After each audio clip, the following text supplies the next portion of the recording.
parler avec nous, son directeur général, Pierre-Yves Guise. Bonjour. Bonjour. Alors, le quartier de la Défense, c'est le plus grand quartier d'affaires d'Europe en termes de taille, le second en termes d'échanges financiers après la City de Londres. Si je me trompe, vous me le dites. On y trouve les locaux des plus grandes entreprises françaises, plus de 500 au total, EDF, AXA, Total, Saint-Gobain, chacun sa tour. 180 000 salariés, ça c'était le chiffre avant le Covid. C'est toujours le même aujourd'hui.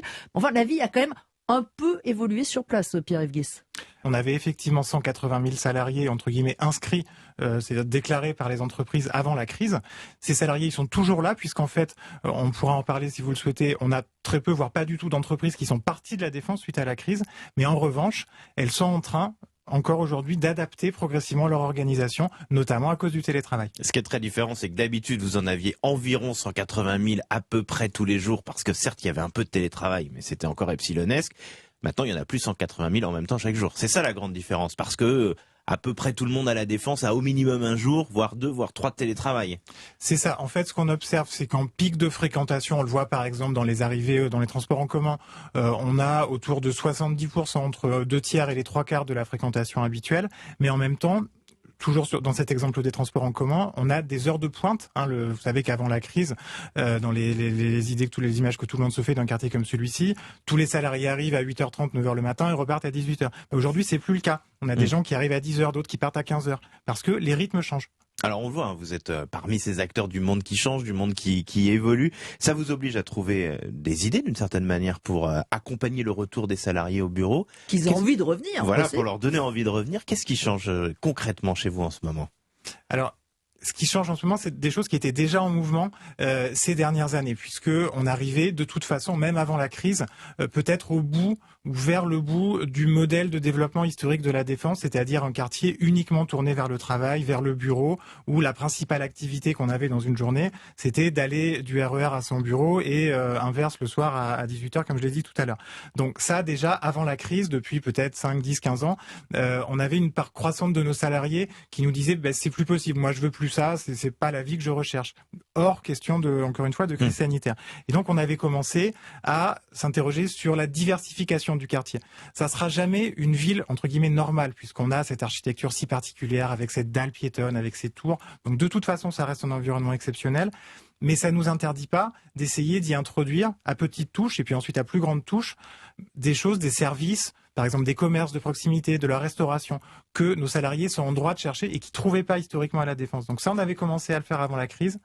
Vous avez des services publics, des pressings, des crèches sur place, toutes les choses qui effectivement peuvent faciliter la vie des gens qui viennent sur ces services travailler. de proximité, ça a d'une certaine manière toujours existé. Peut-être pas toujours avec le niveau de service ou la quantité suffisante, mais ça a toujours existé. Mais vraiment, ce qui manquait, c'était le petit plus qui fait qu'en venant passer sa journée à la Défense, on a l'impression de passer une journée agréable. C'est quoi vos projets là ? Par exemple, depuis 2 ans, on a ouvert une quinzaine de restaurants. Alors quand je dis on, c'est l'ensemble des acteurs de la Défense, c'est pas moi tout seul. Il y a une quinzaine de nouveaux restaurants qui ont ouvert à la Défense, avec essentiellement des enseignes et une offre entre guillemets parisienne, des choses qui parlent aux générations jeunes et moins jeunes d'ailleurs, et qui complètent ce qu'il y avait historiquement dans le quartier. Ça, c'est des choses évidentes qui permettent d'incarner le fait que le quartier se transforme. Est-ce que l'idée, c'est de leur donner envie de venir, ou c'est de que ça devienne également un lieu de vie d'une certaine manière ? Ce que vous le disiez, on sera jamais une ville comme une autre, mais pour autant, vous avez le plus grand centre commercial d'Europe. On a généralement ça dans les villes. Vous avez l'un des plus grands cinémas d'Île-de-France. Il y aurait de quoi y faire une ville. Il y a 40 000 habitants à la Défense. Ça aussi, on ne le sait pas toujours. Il y a 40 000 habitants, il y a aussi 40 000 étudiants à peu près avec l'université Paris-Nanterre, avec un certain nombre d'écoles de commerce. Entendons-nous bien, quand je dis que ce sera jamais une ville normale, ce n'est pas une mauvaise chose. Ça restera un environnement exceptionnel parce que ça a été voulu comme ça. Et notre responsabilité, ce que chacun s'efforce de faire aujourd'hui, c'est d'entretenir cette ambition, d'entretenir ce caractère exceptionnel. C'est à la Défense qu'on trouve des tours qu'on ne voit nulle part ailleurs en France, voire en Europe. C'est à la Défense qu'on a une connectivité en transport en commun exceptionnelle, etc. Mais ça ne doit pas nous empêcher, comme je le disais, de réintroduire des choses que les gens recherchent de plus en plus dans leur vie de tous les jours. Mais est-ce qu'il y a donc de nouveaux projets qui sont en train de germer ? Alors, au-delà, déjà, il y a les projets dont on a parlé, dont on a parlé, dont les invités qui me succéderont parleront également. Puis les futurs projets, on va déjà pas relâcher la pression en termes d'ouverture de nouveaux commerces. J'en parlais, on a d'autres projets de restauration, de commerce de proximité, d'équipements de proximité qui sont en cours.